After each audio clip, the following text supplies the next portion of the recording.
Hi hello friends, welcome back to സമൂച്ചീസിൽ ഇന്ന് ഞാൻ വന്നിരിക്കുന്നത് ഒരു ചിക്കൻ ഫ്രൈഡ് റെസിപ്പിയുമായിട്ടാണ്. വളരെ വ്യത്യസ്തമായ രീതിയിലുള്ള ഒരു ചിക്കൻ ഫ്രൈ ആണിത്. കേതൽസ് ചിക്കൻ ഫ്രൈ. ഇത് തയ്യാറാക്കി എടുക്കാനാണ് വളരെ ഈസിയാണ്, ടേസ്റ്റും അടിപൊളിയാണ്. ഈ ചിക്കൻ ഫ്രൈ തയ്യാറാക്കുന്നതിന് വേണ്ടി ഞാനിവിടെ ചിക്കൻ്റെ ലെഗ് പീസസ് ആണ് എടുത്തിരിക്കുന്നത്. അത് 6 എണ്ണം എടുത്തിട്ടുണ്ട്. ആദ്യം ഇതൊന്ന് മാരിനേറ്റ് ചെയ്ത് വെക്കണം.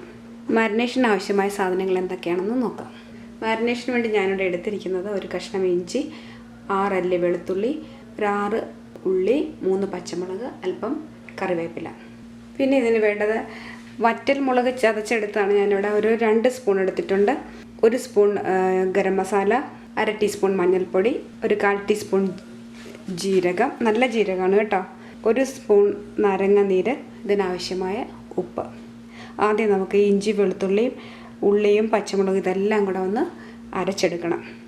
അതിനുശേഷം എങ്ങനെയാണ് ഈ വ്യത്യസ്തമായ രീതിയിലുള്ള ചിക്കൻ ഫ്രൈ തയ്യാറാക്കുന്നതെന്ന് നമുക്ക് നോക്കാം. ഒരു മിക്സിയുടെ ജാർ എടുക്കുക. അതിലേക്ക് നമ്മളിവിടെ എടുത്തു വച്ചിരിക്കുന്ന ഇഞ്ചി, വെളുത്തുള്ളി, ഉള്ളി, പച്ചമുളക്, കറിവേപ്പില, പിന്നെ ഇതിലേക്ക് ഒരു 2 ഏലക്ക, ഒരു 3 ഗ്രാമ്പു, ഒരു ചെറിയ കഷ്ണം പട്ട, അതും കൂടെ ചേർത്ത് കൊടുക്കണം. ഇനി ഇതെല്ലാം കൂടെ നന്നായിട്ടൊന്ന് അരച്ചെടുക്കാം. ആദ്യം നമുക്ക് ചിക്കൻ ഒന്ന് മാരിനേറ്റ് ചെയ്ത് വയ്ക്കാം. അരച്ചെടുത്ത ഇഞ്ചി, വെളുത്തുള്ളി, പച്ചമുളക്, കറിവേപ്പില ഇതെല്ലാം കൂടെ അരച്ചെടുത്തതാണ്. അതിനകത്തേക്ക് ഇട്ട് കൊടുക്കുക. വറ്റൽ മുളക് എടുത്ത് വെച്ചിരുന്നത് 2 സ്പൂണിനകത്തേക്ക് ചേർത്ത് കൊടുക്കാം. 1/2 ടീസ്പൂൺ മഞ്ഞൾപ്പൊടി, 1 സ്പൂൺ ഗരം മസാല, ഒരു 1/4 ടീസ്പൂൺ നല്ല ജീരകം എടുത്ത് വെച്ചിരുന്നതാണ്, അതിട്ട് കൊടുക്കുക. ഇതിനാവശ്യമായ ഉപ്പ് ചേർക്കുക. ഒരു നാരങ്ങയുടെ നീര്, 1/2 സ്പൂൺ കാശ്മീരി മുളക്, ചെറിയ സ്പൂണാണ്. മസാല പോരായെങ്കിൽ നമുക്ക് രണ്ടാമത് ചേർത്ത് കൊടുക്കാം. ആദ്യം ഇതെല്ലാം കൂടെ ഒന്ന് നന്നായിട്ടൊന്ന് മിക്സ് ചെയ്ത് കൊടുക്കുക. ഉപ്പൊക്കെ കറക്റ്റായിട്ടുണ്ടോയെന്ന് നോക്കണേ. ഈ മസാല എല്ലാം ചിക്കനിൽ നന്നായിട്ട് തേച്ച് പിടിപ്പിച്ചതിന് ശേഷം കുറഞ്ഞത് ഒരു 1 മണിക്കൂറെങ്കിലും ഇതൊന്ന് റെസ്റ്റ് ചെയ്യാൻ വയ്ക്കണം. അതിനുശേഷം നമുക്കിതൊന്ന് ഫ്രൈ ചെയ്തെടുക്കാം. ആദ്യം നമുക്കിതൊന്ന് അടച്ചിട്ട് റെസ്റ്റ് ചെയ്യാൻ വയ്ക്കാം.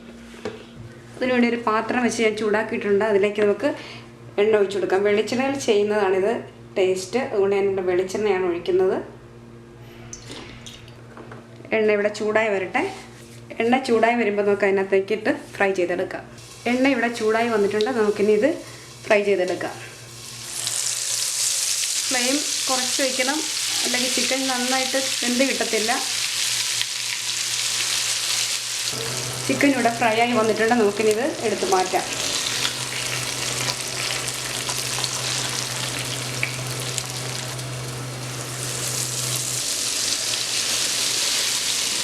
ഇതിവിടെ റെഡി ആയിട്ടുണ്ട്. നമുക്കിനി എടുത്ത് മാറ്റാം.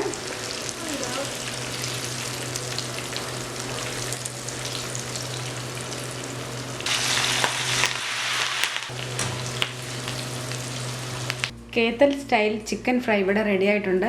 ഇതെല്ലാവർക്കും അറിയാവുന്ന റെസിപ്പിയാണ്, എങ്കിലും ഒന്ന് ഇഷ്ടമായാലൊന്ന് ട്രൈ ചെയ്ത് നോക്കണം കേട്ടോ. ഇത് നോക്കി ചപ്പാത്തിൻ്റെ കൂടെയും ഫ്രൈഡ് റൈസിൻ്റെയും ഗീ റൈസിൻ്റെ ഒക്കെ കൂടെ കഴിക്കാൻ ഒരു ബെസ്റ്റ് കോമ്പിനേഷനാണ്. ട്രൈ ചെയ്ത് നോക്കിയിട്ട് അഭിപ്രായങ്ങളും നിർദ്ദേശങ്ങളും ഒക്കെ അറിയിക്കുക. അടുത്തൊരു പുതിയ റെസിപ്പിയുമായി നമുക്ക് വീണ്ടും കാണാം. താങ്ക്